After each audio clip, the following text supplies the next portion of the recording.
Hey everyone, and welcome to our deep dive today. We're going to be looking at trade between Iran and Bahrain. Interesting combo. Yeah, why those two countries, right? It's kind of a head scratcher. Yeah. So we're using a couple of sources. We've got some data excerpts from a website called the Observatory of Economic Complexity. Yeah. And then we're also using a document called Export Iranian Products to Bahrain. Okay.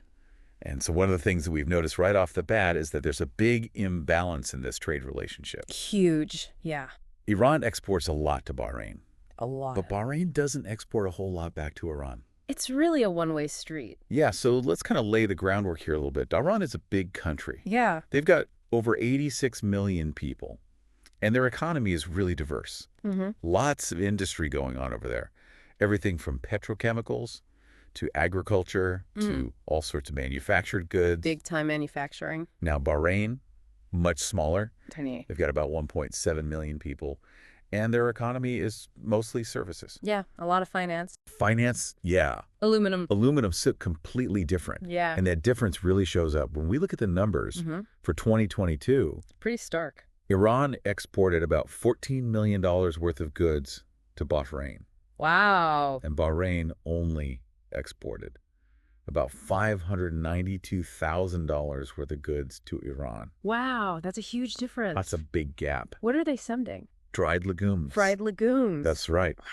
Dried legumes. I wouldn't have guessed that. Not the first thing that comes to mind. Yeah. So what exactly is Iran sending over to Bahrain? Let's dive into that export Iranian products document, Yeah, let's unpack it. So one of the biggest categories is petrochemicals.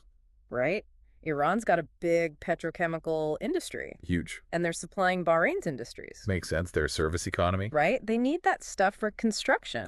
Packaging. The automotive industry? Yeah, it all kind of fits together. It does. And speaking of construction, Iran's sending over a ton of construction materials. Makes sense. Cement, all that good stuff. Bahrain's building a lot of infrastructure. Yeah, and Iran's got the capacity to produce it. It's a classic case of supply and demand. Absolutely. Now let's talk food, Oh, yeah. because Iran is really well known for their agriculture.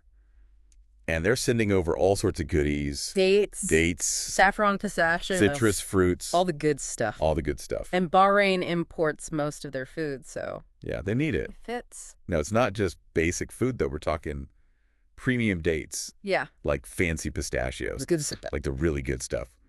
This is luxury. Yeah, luxury. And Iran is good at producing that stuff. They really are. So it makes sense. It does. Now, here's where it gets interesting. Go. Handicrafts, Like what?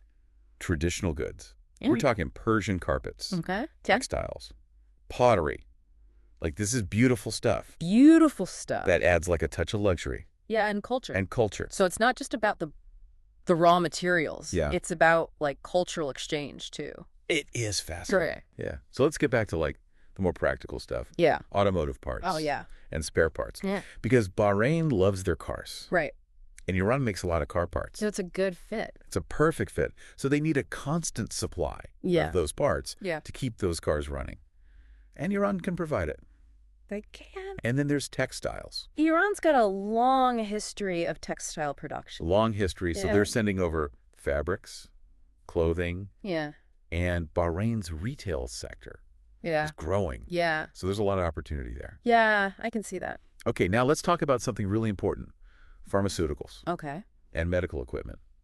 Iran's made a lot of progress in pharmaceuticals. Yeah. Especially generics. Yeah, and those generic drugs are really important for Bahrain I can see why. because their healthcare system relies heavily on imports, Right. and they want to keep healthcare affordable. Mm-hmm. So these are Iranian generic drugs really help them do that. It makes sense. And then last but not least, renewable energy technologies. Oh, interesting. Yeah, so Iran's been developing solar and wind power technologies. Hmm. And Bahrain is trying to diversify their energy mix Right. and expand their use of renewables. So it's like their interests are aligning here. Yeah. That's a good thing. Yeah, it's creating this whole new avenue for collaboration and trade. Yeah. A lot of potential there. Yeah. So we've covered the what, The products. the products. Yeah. Now let's talk about the why. The why. Why is Iran so successful in the Bahraini market? Yeah. What's giving them that edge? What's giving them that edge? There are a few key factors. Okay. And the first one is price. Iranian goods are often cheaper, right? Yeah, they're very competitive on price. Yeah. And that's a big deal, Especially in a market like Bahrain. especially in Bahrain.